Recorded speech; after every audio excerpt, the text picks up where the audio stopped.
Here's a little tidbit for you about keeping shoulder injury and shoulder pain away. So there's a very, very common position in tons of workouts in yoga, and you see it at the gym all the time, and that's a position where the hands are clasped. All right, you see it a lot in things like a forearm plank. You see it a lot in like a dolphin position.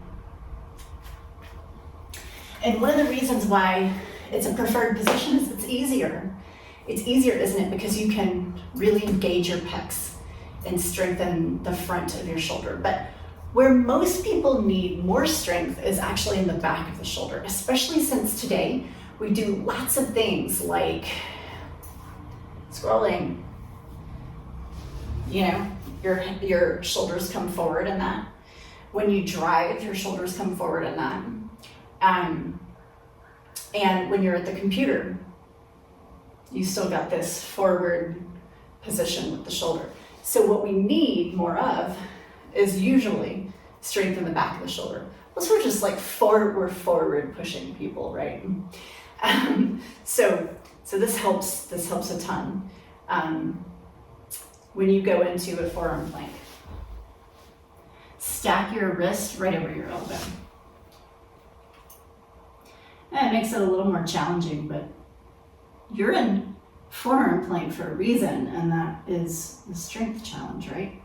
Same thing with dolphin. If you come into a dolphin and you have your wrists right on top of your elbows, you have to use the back of your shoulder more. And so if you're like, but Allison, that makes it harder, I got you. You're doing this for strength anyway, I'm gonna say. You want that strength anyway. So that's one of the things that you can do, just a little correction in some of the exercises that you're doing to build your shoulder strength, to open the shoulder joint, less pressure on the heart, freedom in the neck, all that good stuff. So try it out. Let us know how it works in the comments. Hit like and subscribe.